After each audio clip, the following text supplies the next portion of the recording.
Bonjour à tous et bienvenue sur le podcast La vie suffit. Aujourd'hui, dans cet épisode, je ne suis pas seule, on vous enregistre un épisode en couple dans lequel mon partenaire va apporter beaucoup de valeur, que vous soyez une femme ou que vous soyez un homme, puisqu'on va parler de sexualité, on va parler de pornographie, on va parler de l'impact de la pornographie dans la sexualité, comment est-ce qu'on déconstruit ça. On va parler du male gaze, du regard sur soi, du regard sur le corps, sur le sexe à deux, sur l'intimité, la sensualité, bref, sur plein de trucs. Donc j'espère que cet épisode vous plaira, bonne écoute. Je suis Chloé Bloom, entrepreneur aux multicasquettes, et chaque jeudi je vous partage les réflexions, les phases d'introspection et les clés qui, selon moi, permettent de vivre notre vie plus pleinement et de trouver plus d'épanouissement. Chaque épisode est une invitation à exprimer encore plus librement toutes les parts de vous. Si cela vous plaît, je vous invite à partager les épisodes à vos proches qui en ont besoin, ainsi que laisser une jolie note et un commentaire si vous souhaitez soutenir le podcast. Salut tout le monde. Je pense que du coup vous avez bien compris, on fait cet épisode tous les deux à l'heure où je vous parle. On est dans une chambre à Osaka dans notre hôtel, on est en pleine vacances, mais on avait envie de prendre le temps de faire cet épisode. En réalité ça fait un moment que moi j'avais envie de vous faire cet épisode-là parce qu'il y a beaucoup de... Donc vous êtes une majorité de femmes à nous écouter sur le podcast. Et je sais qu'il y en a beaucoup qui savent que mon conjoint s'adresse particulièrement aux hommes sur des sujets qui peuvent être un peu similaires à ceux que moi j'adresse ici, et qui aimeraient aussi parfois avoir le point de vue d'un homme, etc. Et il y a des choses qui sont super intéressantes et super importantes à faire passer, je crois, et notamment dans le couple. Et donc évidemment, là on va beaucoup parler du couple hétérosexuel, mais je pense que c'est aussi des discussions qui sont super intéressantes dans le couple homosexuel, que je pense que mon conjoint est beaucoup plus à même de faire passer que moi. Donc je suis avec Chris, voilà. Salut. Et en fait, en gros, Chris, donc c'est ce que je te disais, moi j'aimerais vraiment que les femmes qui nous écoutent, elles puissent entendre ce que alors pas tout ce que tu me disais sur le scooter l'autre fois, mais en fait on avait une petite discussion très intéressante l'autre fois quand on était sur le scooter, où tu me disais, en fait c'est un truc de fou ce qui se passe pour moi en ce moment.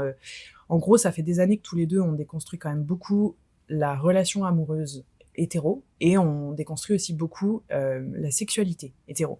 On a vraiment dû passer par des phases de réappropriation, d'engueulade, de froid, de réappropriation de notre corps, de notre libido, de plein de trucs. Et il y a un sujet qui est arrivé dans notre vie, c'était en quelle année ? C'est quand j'avais 31 ans, c'était il y a 4 ans, donc C'était en 2021. Ouais. En gros, il y a le sujet du porno qui est arrivé dans notre vie de couple il y a 4 ans, mais ça, je te laisserai amener tout ça. Et depuis, en fait, ça a changé, bouleversé pas mal de choses. Vous allez comprendre pourquoi je vous dis ça, restez quand même jusqu'au bout. Donc voilà, et en fait, on fait un gros travail ensemble, séparément, sur toute la notion de sexualité, de regard sur le corps, de regard sur l'intimité dans le couple, etc. Et toi, il y a ce travail que tu fais récemment, depuis quand même plusieurs années, sur la pornographie. Et donc l'autre fois sur Scooter, tu me disais, c'est un truc de fou, comme c'est en train de changer mon regard sur les femmes, mon regard sur moi, sur ma sexualité, sur ma libido, en fait, mon rapport au monde et aux femmes, etc. est en train de changer complètement, un truc de fou. Et ce que tu m'as dit, donc je vais pas le raconter parce que je pense que ça va faire tout le sujet de l'épisode, moi, je me suis dit, mais si seulement toutes les femmes entendaient ça, je trouve que, c'est super rassurant, ça donne de l'espoir, c'est sécurisant, et puis en fait, moi, je trouve que c'est aussi de ça dont on a besoin. Est-ce que tu veux nous en dire plus ? Carrément, ouais, je vais pouvoir en parler. Alors, juste par rapport à pornographie, parce qu'on pourrait tout de suite se dire, je suis un homme et je consomme pas forcément de la pornographie, et se dire, le sujet va pas forcément me toucher. J'aimerais revenir un petit peu sur le côté même sexualisation de la femme et avec le conditionnement qu'on peut avoir en tant qu'homme. Donc ça concerne à la fois des hommes qui seraient dans tout ce qui va être pornographie ou pas. Mais je vais donner un petit peu de contexte avant, parce que moi la pornographie, alors on en a parlé ensemble dans notre couple il y a 4 ans, mais parce que justement c'était le moment où je prenais vraiment du recul par rapport à ça, et que pour une fois je conscientisais que j'étais vraiment addict, accro à la pornographie. Et je me rappelle, je rentre dans la chambre et je te dis il faut que je te parle, et en fait là je suis en train de voir que j'ai normalisé depuis l'âge de 16 ans la consommation de la pornographie, étant donné que c'est un petit peu normal en tant qu'adolescent, en tant que jeune adulte et en tant qu'adulte de consommer de la pornographie. Mais là, à partir de 31 ans, je commençais à voir vraiment un petit peu les projections que je faisais sur notre couple, les attentes que ça crée irréalistes, et surtout toutes les frictions qu'on avait ensemble. Et c'est à ce moment-là où j'ai commencé, on va dire, à avoir un travail de conscience, à prendre du recul et à me dire, en fait, ma consommation de pornographie, elle est pas normale. Et en fait, le simple fait de consommer de la pornographie, ça change complètement ma vision de ma sexualité. Ça me met en effet dans une sexualité qui est très performative, mais je vois que dans notre relation de couple, en fait, c'est compliqué, en fait. Je vois que je crée des formes d'attente qui créent une forme de redevabilité pour toi, que ça te met beaucoup de pression, qu'on a du mal à se retrouver. Et la grande question qui est venue, mais qui est surtout venue par la suite, qu'est-ce que finalement ça serait si demain je consommais pas de la pornographie? Je serais comment avec ma sexualité? Comment serait ma libido? Et finalement, comment j'arriverais à me sentir comblé dans ma sexualité avec toi notamment. Et c'est à partir de 31 ans jusqu'à maintenant où en fait j'ai commencé un travail, et notamment avec la partie transmutation sexuelle, Tao, à mettre beaucoup plus de conscience, à avoir des moments d'abstinence. Alors attends, je rigole parce que je te vois en fond en train de me sourire, c'était trop chaud. Oui, parce que c'est quand même un peu à moi que tu t'adresses. Ouais, c'est à toi que je m'adresse, c'est bizarre, on est dans une chambre d'hôtel en train de faire un épisode podcast à deux. Nous sommes alliés, voilà, d'accord. on est alliés. Et pour le coup, donc voilà, mise en place de l'abstinence, et dis-moi. Juste te coupe. Déjà, juste le fait, enfin moi je me souviens très bien de ce fameux moment où tu as débarqué dans la chambre en me disant faut que je te parle, etc. Je sortais de la douche. Est-ce que ça a été dur de me le dire? Est-ce que tu sentais que c'était quelque chose qu'il fallait que tu m'avoues depuis un moment? Ou est-ce qu'il y avait de la honte? Est-ce qu'il y avait de la peur? T'avais peur de ma réaction? Ou est-ce qu'en fait c'est juste que t'avais pas du tout conscience avant qu'il y avait un truc qui était problématique? Je pense qu'avant j'en avais un peu conscience, mais je voyais pas à quel point c'était impactant pour nous deux, pour notre couple, et puis pour moi. Je pense que c'est le fait que ça soit très impactant pour moi au bout d'un moment que j'avais besoin en fait de me libérer un peu d'un poids et de dire mais en fait là je viens de prendre conscience de ça, et là c'est comme si le vase avait débordé, je pouvais plus le garder pour moi en fait.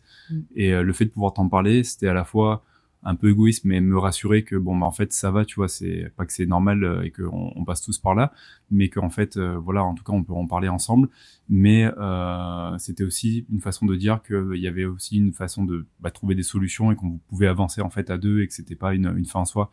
Je te dis ça parce qu'en fait pendant longtemps moi je me suis dit mais en fait un homme est dans son fonctionnement, et c'est ce que je pense souvent en fait au sexe, et notamment avec le côté visuel, le côté performance, et notamment avec, on va le dire, l'aspect pulsion, mais on pourra en parler par la suite. Ce qui fait que en gros on est un petit peu né comme ça, câblé comme ça, et passer une vie comme ça, c'est quand tu prends du recul, c'est se dire mais en fait c'est fou, tu vois, c'est dur en fait à manager. Et là c'est comme si des choses que tu me disais aussi dans les premières années de notre relation, tu me disais ça, et je fais juste une parenthèse. Donc ça, juste pour rappel, c'est un énorme mythe de dire que les hommes ont plus de pulsions que les femmes, que les hommes ont plus de libido que les femmes, que les hommes ont plus d'envie, qu'ils ont besoin plus fréquemment, de par leur nature, ou c'est quand même un homme, donc il y a quand même des besoins, enfin tout ce genre de choses. Pour un homme, c'est normal de consommer du porno, pour un homme, c'est normal de se masturber, etc. Tout ça, c'est un énorme mythe. Mais je sais que tu le sais aujourd'hui, mais je le dis à des personnes qui... Il y a beaucoup de femmes encore qui croient à ce fameux mythe, et qui, du coup, peuvent ressentir de la culpabilité ou normalisent des comportements avec leurs conjoints qui sont en fait pas normaux.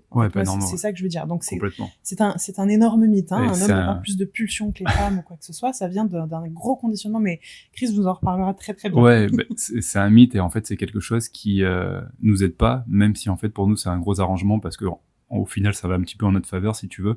C'est-à-dire que en fait on en parlait tout à l'heure, dès qu'il y a besoin de soulager, en fait t'es en position de dire en fait ma femme ou ma partenaire ou mon partenaire c'est une ressource, et je vais pouvoir avoir du sexe de lui, et je vais me permettre de me soulager. Donc en gros pour moi là c'est un mythe, c'est qu'en réalité c'est juste qu'on a du mal à se gérer à ce niveau-là, et que comme c'est un arrangement, comme c'est tout cuit, que ça nous tombe dans la bouche, on n'a pas forcément envie aussi de descendre de ce privilège en fait, et de mettre ça de côté. Et pour le coup sur le fait de est-ce que c'était dur pour moi de te le dire, oui je pense, parce qu'il y avait toujours quand même un sentiment de honte et de culpabilité. Honte dans le sens que on n'est jamais vraiment fier en fait de consommer du porno, et souvent on le fait un petit peu en secret. Ça me fait penser à l'image du petit garçon qui commence à utiliser du porno et qui va se masturber très rapidement dans sa chambre en espérant que ses parents le trouvent pas.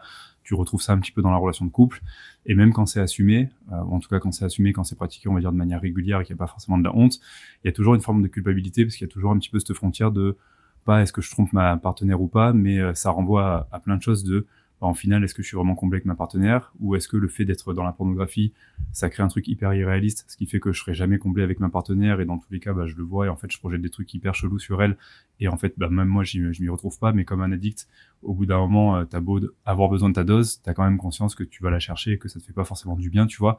Donc ça crée un truc un petit peu chelou avec la consommation du porno, donc c'est jamais très glorieux, mais comme c'est hyper normalisé chez nous les hommes, et comme c'est hyper insidieux, parce que c'est un truc qui est c'est pas une addiction, tu vois, comme de l'alcool, comme du tabac ou ce genre de choses.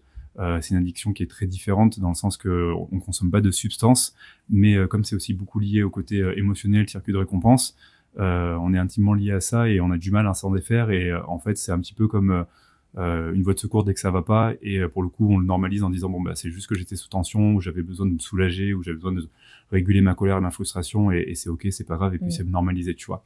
C'est vrai que ça, je me permets de le partager parce que je sais que c'est des choses dont tu parles aussi, mais c'est quelque chose, par exemple, que moi je ressentais, mais que j'ai ressenti avec d'autres partenaires également, et que je pense qu'il y a beaucoup de femmes qui ressentent dans des relations, par exemple, hétéro. On ressent que...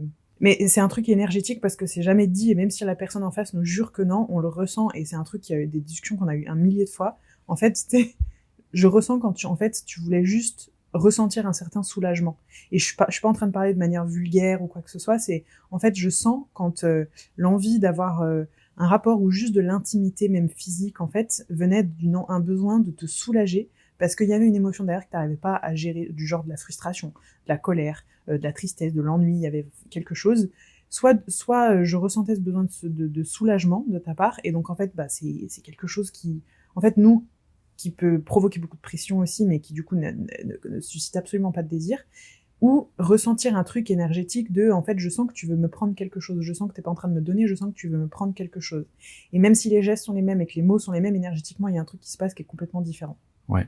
Bah souvent tu me disais, je ressens que tu as une énergie un peu plus collante, ou un peu plus sticky, ou un peu plus gluante, parce qu'en effet il y a cette envie de se coller, de prendre, d'aspirer en fait l'énergie de l'autre pour se soulager de quelque chose, à la différence de quand tu as envie de partager vraiment un moment avec la personne et d'être, on va dire, connecté avec elle, où là bah, tu fais un peu plus attention à elle, tu es un peu plus aussi à l'écoute de son besoin ou de son désir, et donc d'une certaine façon tu fais, je vais le dire comme ça, tu fais un peu plus d'efforts que quand t'as juste envie de prendre quelque chose, te servir pour te soulager, en fait. En fait, avoir ta dose. Le script n'est pas du tout le même, et ça se ressent énormément.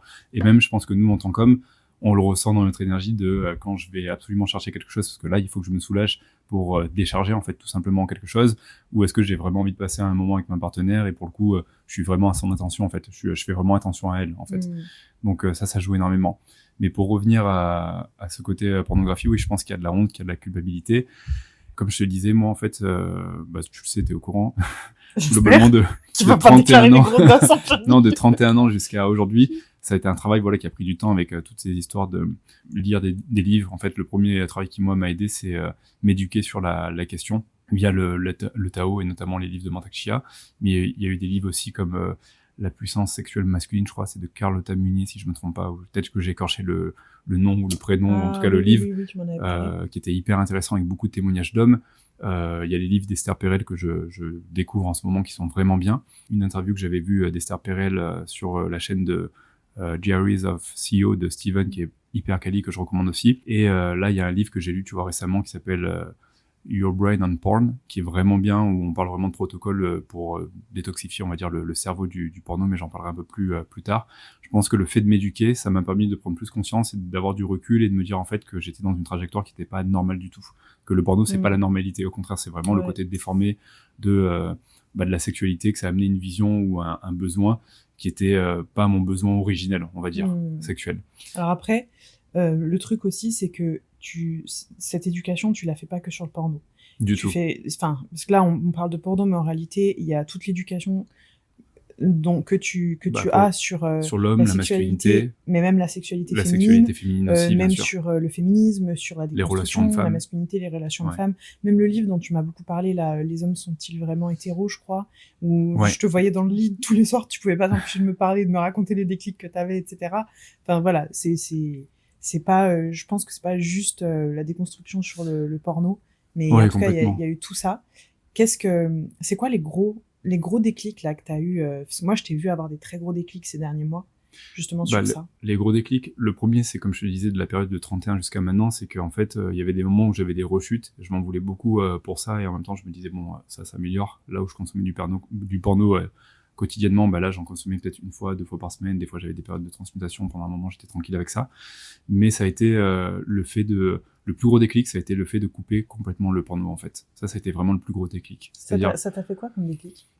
ça a fait un déclic dans la tête d'un mec. Alors ça, déjà, je vais mettre un disclaimer ou un warning par rapport à ça, c'est pas forcément quelque chose d'évident, ça demande déjà d'avoir pris conscience de certaines choses avant, d'y aller progressivement, et pas couper du jour au lendemain la pornographie, parce que ça pourrait être comme couper le tabac, l'alcool ou peu importe une substance qui crée une addiction. Pour le coup, ça demande de prendre du recul. Mais le plus gros déclic que j'ai eu, ça a été sur la sexualisation du corps de la femme, où en fait j'ai fait un protocole où sur le protocole, en fait, t'arrêtes complètement le porno. Si tu veux pousser le protocole un peu plus loin, t'arrêtes le porno, mais tu te masturbes pas. Donc, c'est-à-dire que même une masturbation seule, ben, tu le fais pas. Et seulement au bout de quelques mois ou quelques semaines, tu peux faire une masturbation consciente, donc sans forcément avoir d'images pornographiques ou ce genre de choses, tu vois, sans stimulation extérieure, on va dire, à toi, est-ce que toi, tu pourrais te faire à toi-même. Et ça m'a amené dans un endroit qu'on appelle la flatline. Et la flatline, en fait, c'est quand ta libido, d'un coup, se crache, tout simplement, et t'atteins une sorte de bas, et d'un coup, t'as plus de libido. C'est une période qui est un petit peu déstabilisante parce que ça peut durer 1 semaine, 3 jours, 1 mois, 2 mois, 6 mois pour certaines personnes en fonction des antécédents au niveau du porno. Et à ce moment-là, tu ressens plus t'as plus d'attirance sexuelle. Mais l'avantage de ça, c'est qu'à ce moment-là, en fait, tu ne sexualises plus aucun corps vu que t'as plus d'attirance sexuelle. La première chose qui fait du bien, enfin les yeux. Ben là, déjà, la première chose qui fait du bien, et j'en ai parlé en début d'épisode, c'est en fait, je peux être un homme qui est pas toujours drivé par ses pulsions, qui a toujours des idées sexuelles en tête, et en fait, je peux passer des journées, voire même des semaines sans penser à du sexe. Et ça, c'est hyper positif parce que ça te permet de sortir du truc de, en fait, en réalité, je peux me manager, mais en fait, non, le sexe, avoir tout le temps des images sexuelles en tête n'est pas une fin en soi, et je suis pas drivé par ça et bloqué par ça, et je suis pas juste un animal. Donc ça fait du bien dans le sens que la vie pourrait être autrement, et je me sens moins, c'est moins compulsif en tout cas, donc c'est un truc sur lequel j'ai l'impression d'avoir, en fait. C'est plus en maîtrise, et si je veux avoir des pensées par rapport à ça, c'est beaucoup plus orienté en fait. C'est pas des choses qui viennent m'accabler sans forcément que j'en sois le souverain. La deuxième chose, ça a été que, en fait, quand j'étais au contact, par exemple, de femmes, et notamment à la salle de sport, tu vois, quand on s'entraîne à Bali, habituellement, tu vois, je pouvais avoir un regard et voir en effet le corps d'une femme, et avoir mes réflexes d'homme où, naturellement, automatiquement, je dirais plutôt, je vais avoir tendance, en effet, à sexualiser le corps d'une femme et avoir ce réflexe où tu vas regarder le visage, la poitrine. Mais c'est automatique. C'est pas naturel, c'est automatique, voilà. Je dis naturellement, mais parce que non, on est tellement conditionné, ça infuse tellement en nous qu'automatiquement, c'est comme des repères que tu as sur un corps. Et des fois, tu te surprends à te dire, mais putain, je suis con, pourquoi je regarde là, alors qu'en fait, non, en fait, tu vois. Et quand tu fais ce travail, tu as du recul sur ça en te disant, putain, je suis con, alors pourquoi je regarde là, alors qu'en réalité, pas forcément. C'est ça qui faisait aussi, c'est des sujets, bon, vous voyez, on est très à l'aise d'en parler, etc. C'est des sujets dont on a déjà parlé, mais c'est aussi ce qui faisait que, il y a beaucoup d'hommes en réalité comme ça, que t'as jamais été spécialement très à l'aise avec les femmes, sauf avec les femmes avec qui t'étais vraiment ami, etc. Mais sinon, t'étais tout le temps un peu évitant. J'étais évident parce que c'est comme si, alors pendant longtemps, en plus il y a eu cette dualité j'essaie de me déconstruire par rapport à ça, et dans ma contradiction d'homme, et j'ai l'impression ce conditionnement plus ou moins archaïque, je vais continuer à regarder de cette manière alors que j'ai tout le recul pour me dire, mais en fait non, j'ai pas envie de sexualiser le corps d'une femme, j'ai envie de casser ça pour revenir à des relations qui sont beaucoup plus justes et être plus à l'aise avec ma sexualité.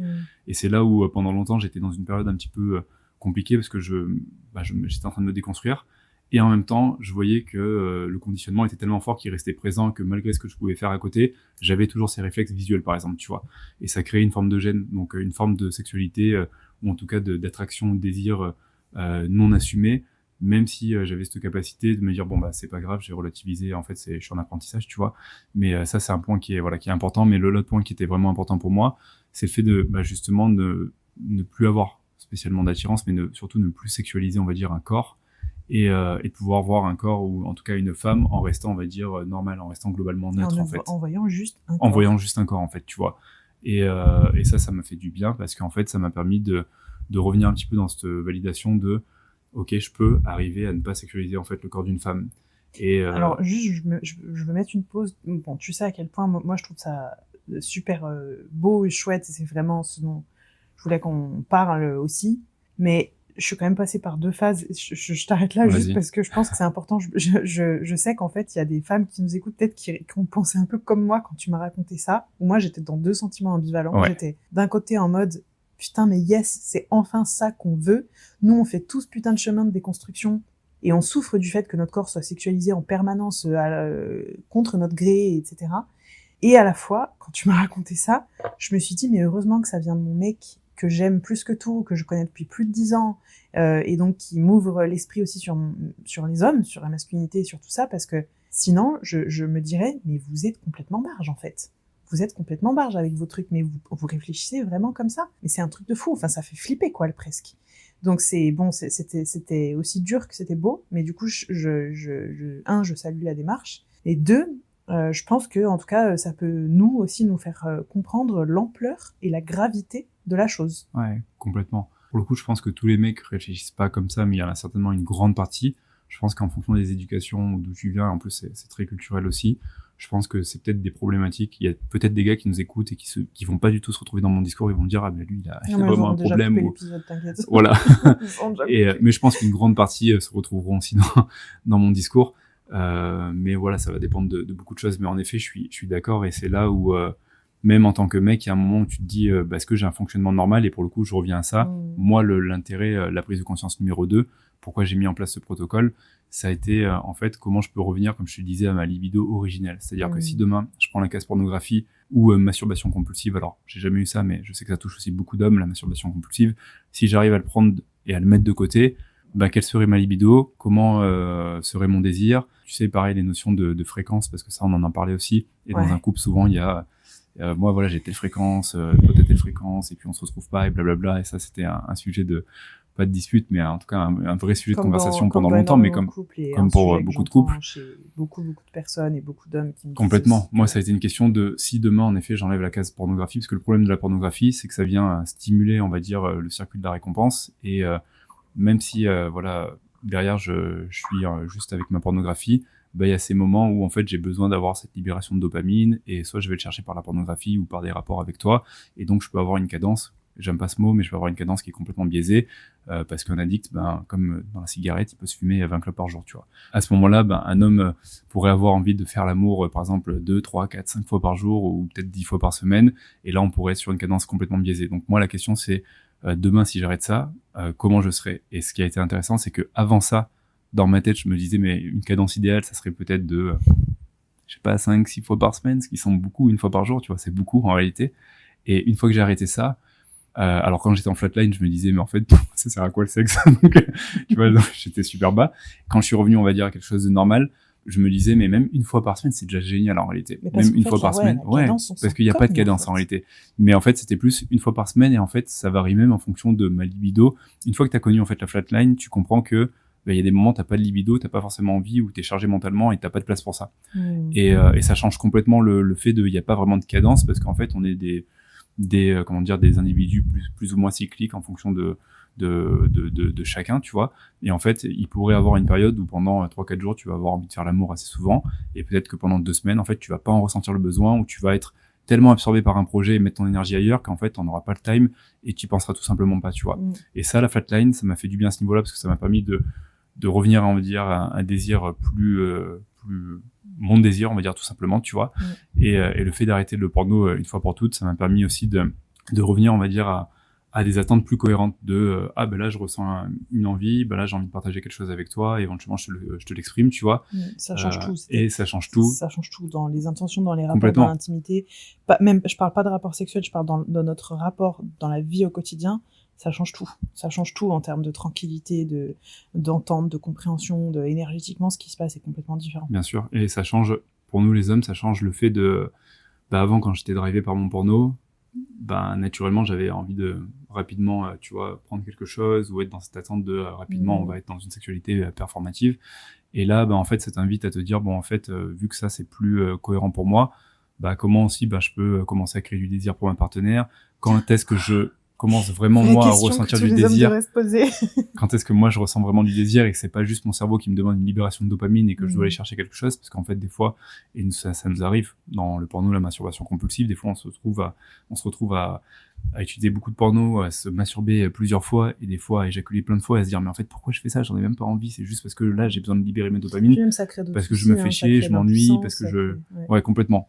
Alors là, on n'a pas parlé de ces troubles, mais ça crée en effet plein de troubles, que ça soit de l'impuissance, des difficultés à maintenir une érection, l'éjaculation précoce, parce que toujours le fait de se masturber, on va dire, en douce, et de finir rapidement, donc neurologiquement, on habitue le corps à finir rapidement, donc ça crée une cascade de soucis, et c'est là où le porno est intéressant pour se réapproprier, on va dire, sa sexualité, dépasser tous ces soucis-là, on va dire, et revenir à une sexualité beaucoup plus, réelle, cohérente en fait dans la relation de couple. J'allais dire consciente, mais voilà, beaucoup plus consciente dans la relation de couple, tu vois. Harmonieuse en tout cas. Ouais. Harmonieuse, en tout cas, ouais. Donc ouais, ça a été le gros point positif qui m'a amené après à me dire, bah en fait, voilà, c'est aussi intéressant que je m'intéresse à toi. Et en fait, ça amène beaucoup de curiosité. Une fois que tu sors de la... En fait, quand t'es dans la case pornographie ou masturbation compulsive, t'es pas curieux, t'as juste besoin de t'alimenter ou en tout cas de répondre à ce besoin de j'ai besoin de me soulager, tu vois, et tu regardes pas ailleurs. Et dès que tu sors de là, tu vois qu'en fait la sexualité peut être différente, que le désir peut être différent. Et à partir de là, c'est comme si t'étais prêt à être beaucoup plus curieux sur ce qui t'entoure au niveau de la sexualité et à commencer à te poser des vraies questions et à voir comment ça va jouer dans ta relation de couple. Alors, putain, là, du coup, j'ai plein de questions. Ce truc-là que tu viens de dire, enfin, là, ce que tu viens de dire, je trouve ça super important et super intéressant parce qu'on le sait aujourd'hui, c'est pas une surprise. Il y a une grande majorité des femmes qui sont pas épanouies dans leur sexualité, dans leur intimité, hein, que ce soit parce qu'il y a pas assez, parce qu'il y a trop, parce qu'il y a de la pression, enfin peu importe, mais on le sait. Je sais qu'il y a beaucoup de femmes en fait qui nous écoutent et encore une fois, l'idée c'est pas de dire à son partenaire tu dois changer parce que ça peut pas marcher comme ça. Mais comment est-ce que tu penses que cette discussion elle peut être amenée dans un couple? Parce que tu vois, là, t'as fait cette démarche-là, Ouais. mais nous, on a eu 1 milliard de discussions à ce sujet-là, 1 million d'engueulades à ce sujet-là, 1 millier de discussions super profondes, etc., sur tous ces trucs. Mais le souhait de déconstruire la pornographie, etc., il est venu de toi, et c'est toi qui as amené ce truc-là. Moi, je connaissais même pas la flatline. Enfin, tu vois, voilà, j'avais des idées sur ça, mais voilà. Comment, par exemple, là, les femmes qui nous écoutent ici, comment tu penses qu'on peut aborder la discussion avec un homme qui, par exemple, n'a jamais dit même déjà qu'il consommait de la pornographie? Donc déjà, on peut poser la question. Alors c'est une bonne question, je vais essayer d'y répondre, mais tu vois, dans ce que j'ai pu voir et dans tous les témoignages que j'ai pu avoir, et dans ce que je vois aussi dans mes immersions pour hommes, tu vois, parce que j'accompagne beaucoup les hommes, c'est que le meilleur moyen d'entrer dans ce sujet, j'ai l'impression, c'est que ça doit être une souffrance pour l'homme, et que ça lui donne justement l'envie de bouger les choses, tu vois, de changer les lignes et de bouger les murs, parce que sinon, en fait, c'est un peu compliqué, c'est-à-dire que soit le sujet est pas assumé et on en a honte et on va essayer de contourner et de l'éviter, soit on va ressentir ça comme une sorte de reproche et on va avoir une position très défensive, voire offensive par rapport à ça, tu vois, et donc il y aura pas de sujet de conversation, ou soit c'est quelque chose qui commence à nous faire souffrir, ou en tout cas le couple commence à en souffrir, et quand on tient au couple, ça devient un sujet où là il est possible d'en parler, et je pense que c'est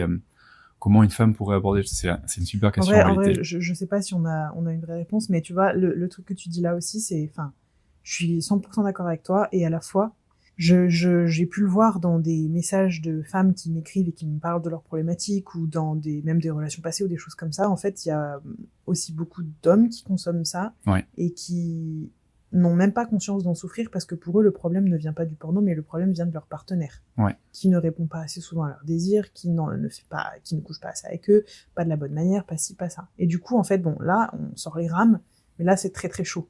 Donc peut-être la prio, c'est que déjà, ils arrivent à écouter ton podcast un jour. Non, peut-être. Bah, en réalité, la prio, c'est qu'ils arrivent à écouter leurs femmes qui souffrent en face, et eux, en fait, c'est une souffrance qui est pas conscientisée de leur côté, mais en fait, il y a une personne qui souffre en face, qui s'y retrouve pas en fait, voire qui se sent contrainte ou redevable de quelque chose, alors qu'en réalité, elle est redevable de rien du tout, tu vois. Et la première chose, c'est peut-être, à défaut de témoigner de la souffrance de l'homme, c'est de témoigner de la souffrance de la femme, de ce qu'elle vit au quotidien, pour que ça puisse sensibiliser l'homme et qu'il puisse comprendre qu'en fait, peut-être que lui, ça lui convient sa porno, mais que la direction que le couple prend pas, ça va pas, tu vois, que franchement, ça va les tuer à petit feu, en réalité. Et c'est pour ça que, ils perdent de l'intimité, c'est pour ça qu'au bout d'un moment, ils communiquent plus, qu'ils se trouvent dans des mondes différents, et c'est pour ça qu'au bout d'un moment, il y a de la frustration d'un côté, la tristesse de l'autre, et puis qu'il y a tout simplement après une envie, tout simplement peut-être de voir ailleurs, ou de voir autre chose, ou de connaître des choses différentes, parce qu'on se sent plus comblé, en fait, tu vois. Mais je pense que Je voudrais juste rassurer tout le monde, on est passé par là aussi. Ouais, on est complètement passé par là, complètement. Toi, il y a eu ta souffrance, et avant qu'il y ait ta souffrance, il a fallu que je pète des câbles en disant que moi, j'en pouvais plus, parce que je souffrais sur ce point-là. Complètement, ouais. Et voilà, donc les choses, elles se font dans le temps, mais elles se font, enfin, oui, moi, j'ai commencé en réalité à bouger par rapport à ce sujet, tu vois, c'est toujours ce fameux épisode de l'Australie, donc ça revient à peu près à 7 ans, 8 ans, quand j'ai commencé à sentir que ça commençait à être un vrai non pour toi, tu vois. Des fois, c'est là où les hommes, on n'est pas très bons, c'est que énergétiquement, c'est déjà un non, mais on veut pas le sentir, ou émotionnellement. Et des fois, il faut se prendre un gros non, genre physique, tu vois, par une action, par une discussion très dure, pour commencer à prendre du recul et se dire, ok, là, c'est peut-être un peu la merde, et là, il y a peut-être des choses qu'il faut que je revoie. et peut-être qu'en effet, je vais perdre ma relation de couple, je vais perdre mon partenaire ou ma partenaire, tu vois. Quand Chris parle d'un non, il est pas en train de dire juste, c'est pas un non à l'acte sexuel, on parle pas de consentement. Quand il dit un non, c'est en fait, je veux même plus de toi, quoi. Ouais, c'est je veux plus de toi, ou là on se retrouve plus, ou si on continue dans cette direction, en fait ça va pas le faire, tout simplement, tu vois. On est presque au niveau du non, peut-être un peu fort, un peu au niveau du non ultimatum de il faut que ça change en fait. On peut plus continuer comme ça, tu vois. Et moi c'est à ce moment-là où quand j'ai senti que pour toi on pouvait plus continuer comme ça, que ça m'a mis alors un petit peu en souffrance parce que on était en écho, mais que j'ai commencé à me poser des questions et que ça a été le début du chemin, mais le tout début, tu vois. Et encore ça a pris du temps. Après l'avantage, je pense que tu vois, j'aurais pu gagner ce temps si de mon côté j'avais fait l'effort. Je pense que le fait de s'éduquer sur ces sujets, ça fait une grande différence. Et si j'avais été curieux, demandeur, et que j'avais fait l'effort dès le début, tu vois, de m'éduquer, on aurait pu gagner énormément de temps. Pourquoi vous mettez autant de temps, les mecs, en fait, pour tout? Parce que c'est une vraie question. Je suis désolée, c'est hors sujet, mais tu vois, même ça, ce truc de s'éduquer sur la sexualité, moi, c'est un truc que je t'ai demandé pendant des années. Ouais. Et pendant des années, tu l'as pas fait. Pourquoi vous mettez autant de temps, en fait? Parce que je pense qu'on est sur comme on le disait, on est sur un gros privilège bien arrangé qui fait qu'en fait, les hommes, on pense que la sexualité nous est due. On le pense encore. Je le vois des fois dans des échanges d'hommes sur des réseaux ou peu importe, que la femme reste encore une ressource pour l'homme, en fait, si tu veux. Et qu'à partir de là, on est privilégié, que personne n'a envie de sortir de son privilège pour se mettre à niveau et se dire qu'en fait... c'est un dû, quoi. Ouais, c'est un dû, en fait. Et c'est ça qui est ouf, c'est que tu dis, même quand t'es le mec le plus gentil du monde, non, t'es quand même assis sur un trône de merde. Excuse-moi, je suis désolée, mais franchement, c'est chiant. Ouais, mais complètement. Ouais. C'est quoi le lien maintenant que tu fais? Maintenant qu'on a eu cette fameuse discussion là sur le scooter, en gros, c'est quoi le lien que tu fais entre le soulagement que tu éprouvais, enfin, ce besoin d'avoir des rapports réguliers, souvent, avec ta partenaire, la consommation de porno, un peu tout ce dont on vient de parler, et la gestion des émotions chez l'homme.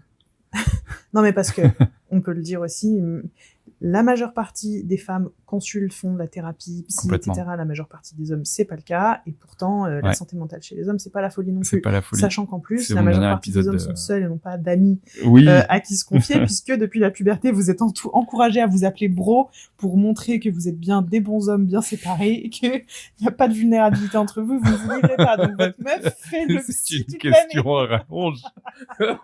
C'est une question à rallonge. J'avais besoin de vision, ça.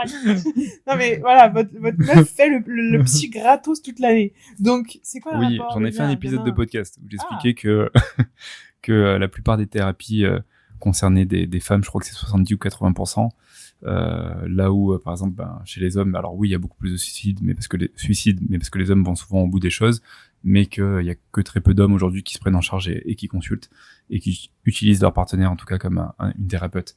C'est quoi le lien, en fait, que tu fais avec... Le lien maintenant que t'as vraiment pris beaucoup de recul, c'est quoi le lien que tu fais avec tout ça et la gestion des émotions? Alors, je pense que la gestion des émotions, c'est encore un vrai sujet. On a beau de parler de vulnérabilité chez les hommes et de dire ça va mieux, tout ça. En réalité, non, ça va pas mieux. En fait, les émotions, c'est un sujet qui est encore un petit peu tabou chez les hommes. Moi, je le vois parce que j'ai des immersions et je vois que souvent les problématiques, c'est je suis un homme et j'ai encore du mal à exprimer mes émotions. Mais parce que je pense qu'on intellectualise trop ça aussi, où parfois exprimer une émotion, c'est juste pleurer et crier un coup. Mais pour le coup, en fait, c'est comme si la pornographie ou la masturbation compulsive ou peut-être d'autres choses, c'est un peu notre shortcut. Donc, dès qu'il y a une émotion, colère, frustration, et qui a besoin, en tout cas, qu'il y a une tension, qui a besoin de se soulager, c'est un petit peu l'extension, quoi. C'est la chose la plus simple à activer. Et là, j'en parle, mais je suis sûr qu'il y a des hommes qui même ça va peut-être dégoûter certaines personnes ou des femmes, mais qui sur leur lieu de travail ou dans des endroits se sont masturbés juste pour se soulager instantanément parce que par exemple ça allait pas, tu vois. Donc tellement c'est imprimé en nous et tellement ça va permettre de soulager. Donc pour le coup, ça amène une fois de plus un truc de hyper arrangé, mais qui nous fait pas travailler sur le fait de quand j'ai de la frustration, de la colère, est-ce que je peux poser mon cul et ne serait-ce que ressentir ce que j'ai, pouvoir peut-être le nommer, en parler à quelqu'un, demander de l'aide, me prendre en charge, ou vraiment ressentir c'est quoi le fond du problème, plus que de venir traiter le symptôme avec de la masturbation et être dans cette boucle de récompense avec le circuit de la récompense, de dès que ça va pas, je sais que j'ai ça, et de continuer ainsi en fait. Donc je pense que c'est peut-être ce qui nous dessert justement, c'est que on prend pas le temps de voir les autres modalités qu'on a et notamment la thérapie, l'accompagnement et plein d'autres modalités pour justement arriver à gérer ces tensions qu'on a, ces conflits internes qu'on peut avoir et se dire qu'en fait la pornographie n'est pas une finalité, n'est pas une fin en soi et que à rester bloqué justement dans ce schéma-là, ben c'est ce qui fait qu'on n'avance pas plus sur notre gestion émotionnelle et c'est ce qui fait qu'on continue, tu vois, à consommer tout simplement de la pornographie et à penser aussi que c'est un dû en fait et que c'est tout à fait normal en réalité et qu'un homme ça fonctionne comme ça en fait. C'est très bête mais donc, si je devais résumer 3 choses, je dirais que, en fait, une des premières choses, c'est déjà d'apprendre à exprimer, gérer ses émotions, consulter, aller en thérapie, etc. 2, il y a aussi se déconstruire et apprendre les choses par rapport à l'objectification et la sexualisation du corps de la femme, parce qu'en fait, c'est ce qui crée tous ces trucs-là. La sexualité de manière générale même. Et voilà, la sexualité de manière, de manière générale. Et 3, revenir sur ces conditionnements de tout ce qui est un petit peu normalisé, tester sans pornographie, et ça va changer complètement son rapport à l'autre, quoi. Complètement. Je suis persuadé, pour avoir, tu vois, mis en place ce protocole et avoir vu des témoignages de centaines et centaines d'hommes, à quel point c'est puissant, à quel point ça fonctionne, que par contre ça peut être déstabilisant parce que tu peux te retrouver dans des moments où en effet t'es en flatline et t'as plus de libido, que plus longtemps t'es resté, on va dire, dans les addictions de type pornographie, masturbation, et plus ça va prendre du temps en fait, mais que pour régler des troubles de la sexualité, pour redécouvrir son énergie sexuelle, pour changer son rapport même à la femme ou aux hommes par rapport à la sexualité, tu vois, je pense que tous les hommes qui ont consommé de la pornographie, qui en sont toujours dedans, devraient passer par là. En fait, il y a pas meilleur moyen que de devoir couper avec ça pour progresser et sur différentes, comment je pourrais dire ça, sur différents aspects en fait, tu vois. C'est pas juste que pour le trouble de la sexualité, c'est tellement plus global, tu vois, même ne serait-ce que pour le conditionnement. Mais bon, je pense que là, ça va prendre beaucoup de temps. Le mythe de la virilité encore de beaux jours devant lui. Ouais.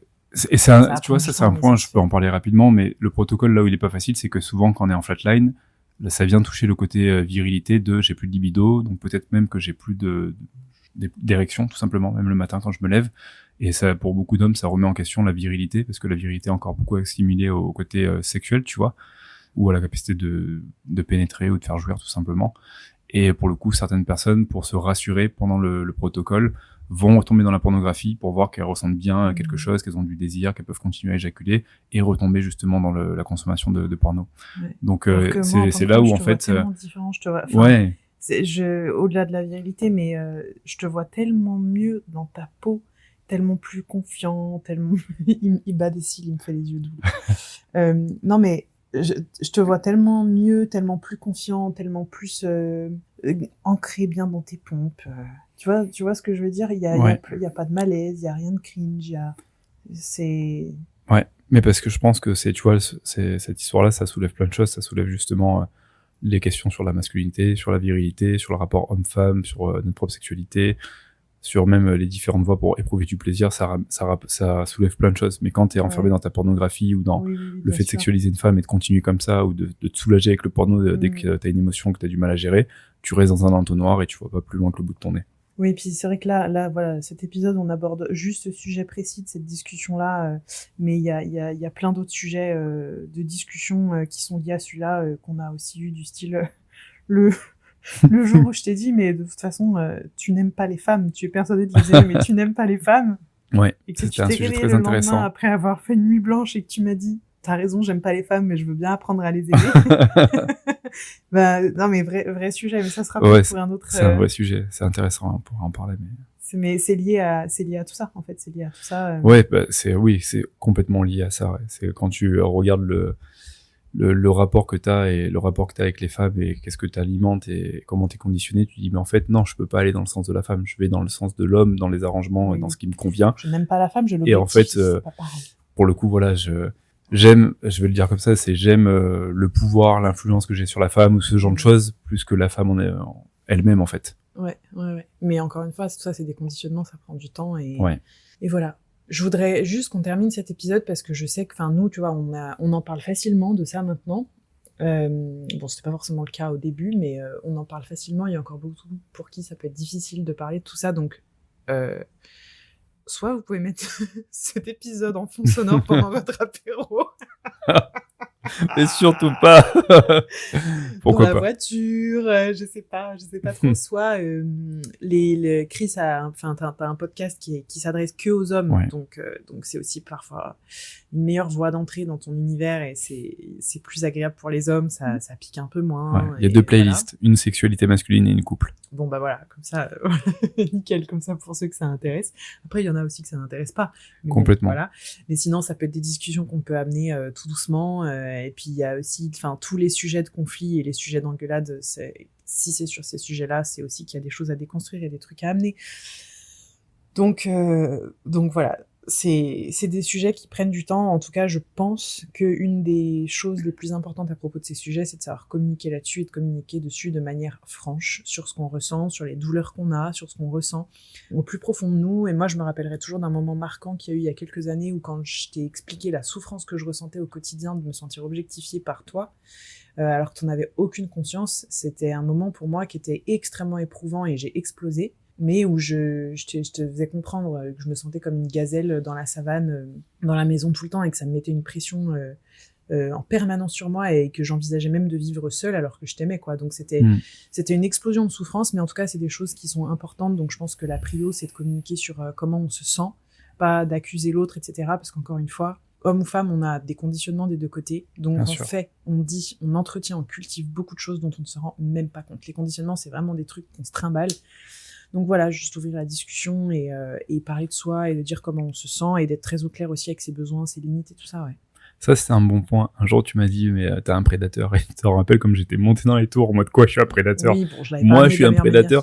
Tu l'avais pas dit tout à fait comme ça, mais un peu. Avec ma délicatesse légendaire. Un peu, tu vois. Et pour le coup, ça m'avait beaucoup remué, ça avait créé beaucoup de questionnements en moi. On en avait parlé, en fait, derrière. Mais tu vois, des fois, alors ça peut être en effet une démarche où on se pose et on en parle. Et des fois, le petit côté aussi confrontant, mais qui te met un petit peu la petite clacounette pour que tu regardes aussi un peu plus les choses en face. Il y a besoin aussi, ouais, c'est ça. C'est-à-dire qu'au bout d'un moment, quand ça rentre pas, il faut trouver la modalité qui permet de faire rentrer les choses, tu vois. Bah ouais, c'est peut-être un peu dur, mais pas blâmer, mais secouer, quoi. Je veux dire. Non, voilà, pas blâmer. Je pense que le but, c'est pas de culpabiliser la personne en face, mais c'est de dire quand ça va pas et que là, on peut trouver des solutions ensemble, mais qu'il va falloir se bouger, quoi. Ouais. Et puis après, bon, moi, je le dis souvent, je me sens chanceuse d'avoir, chanceuse. Je pense que ça devrait être la normalité, mais je suis contente et j'ai de la gratitude d'être en couple avec un homme qui fait ce chemin-là, avec moi, qui a envie de le faire, malgré ses privilèges d'homme et qui veut le faire, etc. Donc je suis très contente. Mais voilà, c'est juste que c'est un chemin qui peut prendre parfois du temps et que pour autant, je pense que c'est vraiment très très nécessaire. Là, je parle pour les femmes qui sont dans des couples hétéros, d'être fermes aussi sur nos besoins, nos attentes, etc. Il y a plein de choses qu'on pense être normales qui le sont pas. Et je pense qu'il faut être intransigeante sur nos sentiments de sécurité dans notre relation, sur la manière dont on se ressent, dont on se sent respecté, dont on se sent écouté, dont on se sent comblé, si on ressent de la pression sexuelle, etc. Même, tu vois, par exemple, ça m'arrive régulièrement d'avoir des messages de femmes qui me disent quand je dis non à mon mari pour avoir un rapport, il fait la gueule et il boude, etc. Mais ça, c'est tout sauf normal. C'est tout sauf normal. Et moi, je conseille, mais encore une fois, je suis pas quelqu'un de très important pour conseiller ça. Juste, en tout cas, mon opinion, c'est mais ce n'est pas tolérable, en fait. Et je pense qu'il faut être intransigeant sur ce genre de comportement. Voilà, mais effectivement, faire ce chemin à deux. Merci. Ouais, c'est un chemin qui a pris du temps parce qu'au début, tu vois, j'avais complètement ce genre de comportement, je pense. Dans ce style, je devais avoir ce type de comportement où je faisais le mec frustré, tu vois, ça sentait ce qu'il n'y avait pas du sexe. Et ouais, ça n'a pas duré longtemps. Mais au début, t'avais peut-être pas le recul que t'avais aujourd'hui, ou aujourd'hui, ça serait complètement intolérable et tu me mettrais une caisse, tu vois, et puis très bien. Et je pense qu'on évolue les deux en même temps, mais c'est pour ça que je trouve que c'est un sujet qui est hyper sensible des deux côtés. Mais voilà, il faut avoir à la fois une forme de réceptivité et d'envie de pouvoir l'évoquer pour qu'on puisse évoluer ensemble, tu vois. Et pour les hommes, pour mettre un petit mot là, quand on prend du recul par rapport à ça, au début, on peut être très dur avec nous-mêmes, très dur au point de vouloir se culpabiliser, de se racheter complètement, en se disant mais en fait j'ai été une sombre merde, entre parenthèses, ou dur dans le sens de se mettre dans une extrême et se mettre dans le vœu de chasteté. Ça arrive dans les mecs qui se mettent dans l'abstinence après, ou d'un coup boum, ils bloquent tout, ils stoppent tout, et ça crée aussi beaucoup de séparation, une perte d'intimité dans le couple, d'aller dans l'extrême aussi. Ce qu'il faut comprendre, c'est qu'il en va pas juste de nous et de à quel point on doit se repentir, mais de comment la relation de couple elle peut se refluidifier, fonctionner, retrouver une intimité et comment on peut avancer à deux, quoi. Ouais, tout à fait. C'est vrai qu'en plus, je t'ai vu passer par la phase de culpabilité, où ouais, qui était pas facile, hein, qui a vraiment été pas facile. Bien sûr, toi, ouais. hein, je te voyais. Et en fait, voilà, c'est toujours se rappeler, en fait, on est dans le même bateau. Ouais. Les femmes, on est enfin, ces deux sexes-là sont pris dans un système qui est aliénant, dans un système qui bénéficie à aucun des deux, en fait. Oui, il y a peut-être des privilèges, comme tu dis, chez les hommes, mais c'est pas, enfin, ça met des injonctions, des règles, du poids, de la pression sur tout le monde. Et donc, je pense qu'on est dans le même bateau, même si c'est pas exactement les mêmes combats, mais en tout cas, quand on est en couple, je pense que être alliés et faire ce chemin ensemble, c'est la seule manière que ça peut marcher. Merci beaucoup. De rien. Sans regret, on pourra tout Non, mettre, sans regret, tout on partager. peut tout mettre. Ça aurait pu, en fait, je me disais tellement plus long parce qu'il y a tellement de choses à dire à ce sujet. Ouais, mais on c'est très pourra bien. en faire des épisodes. Dites-nous, si vous voulez, vous pouvez nous envoyer un petit DM à moi ou à Chris ou un petit commentaire ou quoi que ce soit si vous avez d'autres sujets que vous aimeriez qu'on traite en couple. En fait, l'idée là, c'était vraiment... je sais que vous êtes vraiment beaucoup de femmes et je veux que vous gardiez espoir. Non, je pense que c'est vraiment intéressant de voir que c'est des chemins et que le rapport homme-femme peut vraiment bénéficier de cette déconstruction qu'on fait du rapport homme-femme, en fait, tout simplement. Donc, vous nous direz. Bon, en tout cas, merci beaucoup. Si jamais il y a des hommes, vous n'hésitez pas à écouter le podcast de Chris qui s'adresse à vous, donc ce sera mieux. Après, je sais qu'il y a aussi des femmes qui t'écoutent, donc... Beaucoup. Bah voilà, pas de souci. Je sais qu'on va avoir la question. Non, nous ne faisons pas de retraite mixte et de séjour mixte ou quoi que ce soit. Non. non, et c'est pas prévu, mais des épisodes de podcast mixte, pourquoi pas. Pourquoi pas. Voilà, on vous embrasse. On va aller manger notre pile de nouilles, de dumplings, de mochi Ramen. et notre ramen, etc. et profiter un peu du Japon. On vous embrasse très fort et puis à À très bientôt. Ciao.